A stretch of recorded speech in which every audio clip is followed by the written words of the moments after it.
Class 10th science board exam कल है और फिजिक्स में बहुत सारे बच्चे तंग होते हैं। तो आपको पैनिक करने की जरूरत नहीं है। आपका भाई तेजवीर इलेक्ट्रिसिटी की रैपिड रिवीजन लेके आया है ताकि आपका ये मुश्किल चैप्टर यूं रिवाइज हो जाए। ये चैप्टर इंपॉर्टेंट इसलिए है क्योंकि बोर्ड एग्जाम में electricity and magnetic effects total 13 marks का आएगा, जिसमें से 7 to 8 मार्क्स जो है वो इसी इलेक्ट्रिसिटी चैप्टर में से आएंगे। तो इसको हमने कंप्लीट रिवीजन करके पूरी तरह से याद रखना है, भूलना बिल्कुल नहीं है। जो मेन फॉर्मूला आपने याद रखने हैं उनमें कौन सा है, ये क्वांटाइजेशन ऑफ चार्ज। इसका मतलब क्या है? इसका मतलब है कि मैं ऑब्जेक्ट को अगर चार्ज करना चाहता हूं तो मैं यहाँ उसमें इलेक्ट्रॉन डालूंगा या उससे इलेक्ट्रॉन निकालूंगा, and the amount of charge जो वो गेन करेगा वो होगा Q, which is given by number of electrons lost or gained multiply by the magnitude of charge of one electron।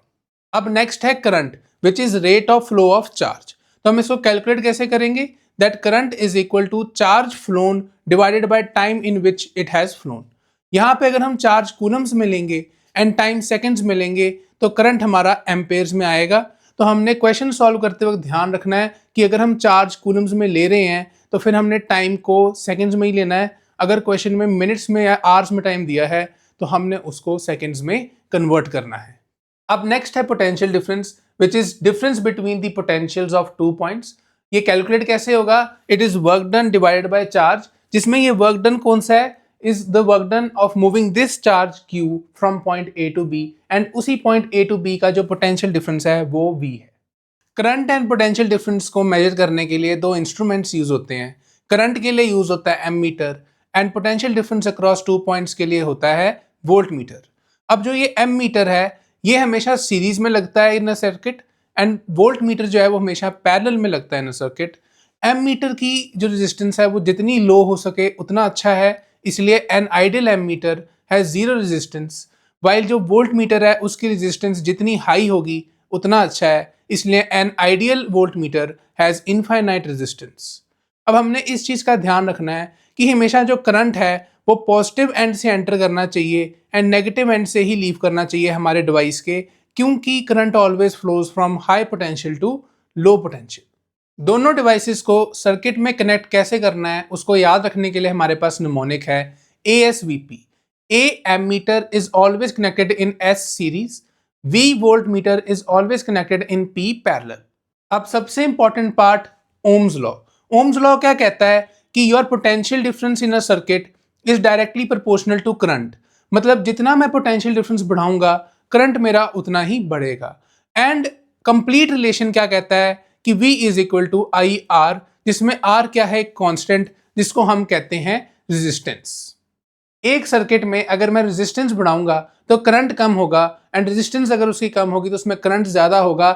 लेकिन करंट को चेंज करने से रेजिस्टेंस पे फर्क नहीं पड़ेगा, क्योंकि रेजिस्टेंस ओम्स लॉ में एक कांस्टेंट है, जिसका मतलब कि वो V एंड I दोनों पे डिपेंड नहीं करने वाला। तो फिर R को हम कैसे कैलकुलेट करेंगे, कैसे उसकी डिपेंडेंसी जो है हम वो फाइंड करेंगे? तो उसके लिए हमारे पास होता है रेजिस्टेंस का formula, that your R is equal to rho L by A, जिसमें ये रो साइन क्या है? ये है रेजिस्टिविटी ऑफ मटेरियल, L क्या है? Length of my conductor, and A क्या है? Area of the conductor. तो फैक्टर्स अफेक्टिंग रेजिस्टेंस जो है उनको याद रखने के लिए हमारे पास निमोनिक है माल्ट, जिसमें M stands for material. Material अगर मैं वायर का चेंज कर दूंगा तो उसकी रेजिस्टेंस चेंज हो जाएगी। हमें पता है कि जो कॉपर है उसकी रेजिस्टेंस थोड़ी होती है, एंड आयरन जो है उसकी रेजिस्टेंस कंपैरेटिवली ज्यादा है। तो अगर मैं सेम वायर एक कॉपर की और एक आयरन की बना दूंगा तो फिर मैं क्या नोटिस करूंगा कि कॉपर में रेजिस्टेंस कम है। तो इसलिए मेरी रेजिस्टेंस मटेरियल पे डिपेंड कर रही है कि मैं कौन सा मटेरियल यूज कर रहा हूं।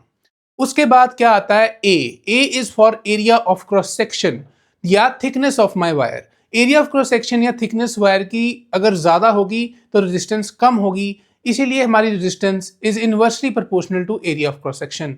उसके बाद हमारे पास आती है length of the wire, that is L। तो लेंथ ऑफ द वायर अगर मैं बढ़ाऊंगा तो अपने आप में रेजिस्टेंस भी बढ़ जाएगी, इसलिए resistance is directly proportional to the length of the wire. उसके बाद हमारे पास है T, टेम्परेचर। तो अगर हम कंडक्टर्स की बात करें तो कंडक्टर्स के केस में जो रेजिस्टेंस है वो with increase in temperature increase होगी and decrease in temperature decrease होगी। लेकिन ये हर चीज के लिए ट्रू नहीं है। सेमीकंडक्टर्स के केस में टेम्परेचर बढ़ाने से एक्चुअल में रेजिस्टेंस कम होती है।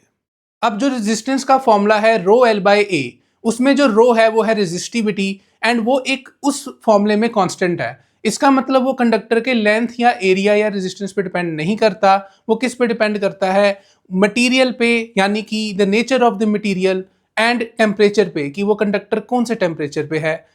तो इसका मतलब क्या है? इसका मतलब है कि अगर मैं लेंथ और एरिया चेंज करूंगा तो सिर्फ रेजिस्टेंस बदलेगी, रेजिस्टिविटी नहीं बदलेगी। पर अगर मैं मटेरियल एंड टेम्परेचर भी चेंज कर देता हूं तो फिर रेजिस्टेंस एंड रेजिस्टिविटी दोनों बदलेंगी। तो इस चीज का हमने बहुत ध्यान रखना है। इसके बेसिस पे कंसेप्चुअल क्वेश्चंस आते हैं और वो कंफ्यूजिंग तरीके से आते हैं। अब एक बहुत इंपॉर्टेंट बात है जो हमने याद रखनी है कि अगर तो क्वेश्चन में आता है कि length of the conductor is changed and बाकी कोई भी चीज हमने चेंज नहीं की है, तो फिर जो मेरी रेजिस्टेंस है वो लेंथ के चेंज से डायरेक्टली प्रोपोर्शनल है। मतलब कि अगर मैं लेंथ डबल कर दूंगा तो रेजिस्टेंस भी डबल हो जाएगी। पर अगर आता है कि दी वायर इज स्ट्रेच्ड, स्ट्रेच करने का मतलब मैंने उसको दो एंड से पकड़ा और खींच दिया, तो उस केस में लेंथ ही नहीं सिर्फ बढ़ती है, उस केस में हमारी एरिया ऑफ क्रॉस सेक्शन भी कम हो जाएगा। तो अगर मेरे पास आ जाता है कि my length is doubled by stretching the wire, then मेरी रेजिस्टेंस एक्चुअल में सिर्फ 2 टाइम्स नहीं 4 टाइम्स इंक्रीज होगी। तो हमारे पास अब रिलेशन कौन सा रहेगा कि your resistance is directly proportional to length का स्केयर। मतलब कि जितनी मैंने लेंथ उसकी बढ़ाई थी बाय स्ट्रेचिंग, उसके स्केयर टाइम्स मेरी रेजिस्टेंस इंक्रीज हो जाएगी। तो हमने न्यूमेरिकल के टाइम पे वर्डिंग्स का बहुत ध्यान रखना है कि क्वेश्चन में हमें सिर्फ लेंथ चेंज बताया है या स्ट्रेच वर्ड का यूज किया है। अगर स्ट्रेच वर्ड का यूज किया है तो हमने ये वाली प्रोपोर्शनैलिटी का ध्यान रखना है, क्योंकि उसका मतलब ये भी है कि सिर्फ लेंथ ही नहीं बढ़ी, एरिया भी कम हुआ। अब हमारे पास आ जाते हैं रेजिस्टर्स, एंड जो रेजिस्टर्स होते हैं वो यूज होते हैं to increase the resistance in a circuit. हम जब रेजिस्टर्स को लगाएंगे तो हम उनको मेजरली दो तरीकों से लगा सकते हैं। या तो वो सीरीज कनेक्शन में हो सकते हैं या वो पैरेलल कनेक्शन में हो सकते हैं। सीरीज कनेक्शन का मतलब है कि सिर्फ एक टर्मिनल कॉमन है, पर पैरेलल कनेक्शन का मतलब है कि दोनों टर्मिनल कॉमन है।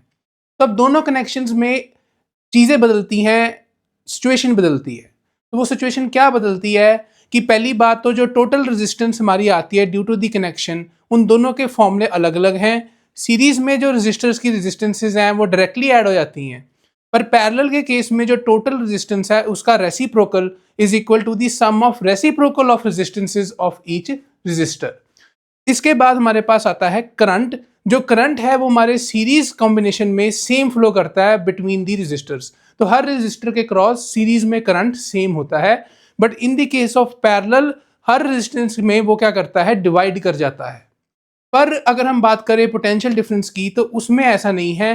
Potential difference across each resistor in series is different, पर potential difference across each resistor in parallel circuit is same.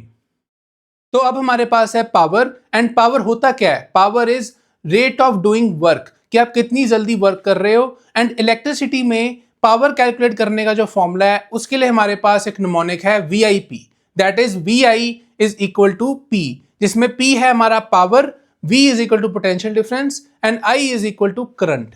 हम अब अगर चाहे तो ओह्म्स लॉ यूज करके दूसरे दोनों फॉर्मूले भी और ड्राइव कर सकते हैं, that is P is equal to I square R and that P is equal to V square by R, जिसमें R क्या है, रेजिस्टेंस। अब हमारे पास आती है एनर्जी। एनर्जी एक बहुत इंपॉर्टेंट चीज है, क्योंकि जब भी कोई डिवाइस वर्क करेगा तो वो एनर्जी कंज्यूम करके ही वर्क कर सकता है, बिना एनर्जी के वो वर्क नहीं कर पाएगा। तो हमें ये कैलकुलेट करना आना बहुत जरूरी है कि हमारा अप्लायंस कितनी एनर्जी कंज्यूम कर रहा है। तो वो जो एनर्जी है that is equal to the power of the appliance into the time for which it has been working. अब अगर हम एनर्जी को SI यूनिट यानी जाउल्स में कैलकुलेट करेंगे तो फिर हमने पावर को लेना है वॉट में एंड टाइम को लेना है सेकंड में। एंड वैसे भी अगर आपके पास आ जाता है कि डिफाइन 1 जाउल एनर्जी, तो you can say that 1 joule energy is the energy which is consumed when appliance of 1 what power will work for 1 second. इसके बाद हमारे पास आ जाती है एक कमर्शियल यूनिट। हम यूज करते हैं कमर्शियल यूनिट हमारी डेली लाइफ में। जब हम इलेक्ट्रिसिटी बिल्स भरते हैं तो हम एनर्जी जब देखते हैं तो हम एनर्जी को जाउल्स में नहीं देखते कि मैंने कितनी जाउल्स ऑफ एनर्जी कंज्यूम किया है, हम देखते हैं कि हमने कितनी किलोवाट आवर्स में एनर्जी कंज्यूम की है। And 1 kilowatt hour is basically equal to 1 kilowatts which is 1000 watts into 1 hour. इसका मतलब है कि अगर एक अप्लायंस जिसकी पावर 1 किलोवाट है वो 1 घंटे तक वर्क करेगा तो वो इतनी एनर्जी कंज्यूम करेगा। अब अगर हम इसी यूनिट को ऐसा यूनिट में कन्वर्ट करें तो फिर कन्वर्जन में क्या आएगा? कन्वर्जन में आएगा कि 1 kilowatt hour is equal to 3.6 into 10⁶ joules. तो हम देख सकते हैं कि ये काफ़ी बड़ी एनर्जी की यूनिट है। अब लास्ट हमारे पास है हीटिंग इफेक्ट ऑफ करंट, कि अगर मैं कोई डिवाइसेस अपने घर पे ला रहा हूँ और वो डिवाइसेस क्या कर रहे हैं, इलेक्ट्रिकल एनर्जी को कंज्यूम करके हीट एनर्जी दे रहे हैं, for example toaster, press, oven etcetera, तो वो हीट एनर्जी कितनी दे रहे हैं उसको मैं कैसे कैलकुलेट कर सकता हूँ? मैं इस फॉर्मूले के थ्रू कैलकुलेट कर सकता हूँ, जिसमें your heat energy is equal to I square R T, जिसमें I is current flowing through the device, R is the resistance of the device and T is the time for which that device has been working. तो हमें ये जानना बहुत जरूरी है कि कितनी हीट एनर्जी जो है वो हमारा डिवाइस हमें दे रहा है। अब इसमें हम ओम्स लॉ यूज करके दूसरे फॉर्मूले भी बना सकते हैं हीट एनर्जी के, जैसे कि V square by R t और वी आई टी। तो जो मैंने इस वीडियो में आपको बताया है वो आपके लिए बहुत इंपॉर्टेंट है। ये सारे टॉपिक्स आपने बिल्कुल नहीं छोड़ने हैं और ये चैप्टर भी बहुत इंपॉर्टेंट है, 7 to 8 मार्क्स इसमें से आने हैं, तो हमने इसको बिल्कुल नहीं छोड़ना है, कॉन्फिडेंस पूरा रखना है, तैयारी हमारी पक्की है क्योंकि तेजवीर भाई आपके साथ है। So best of luck for exams.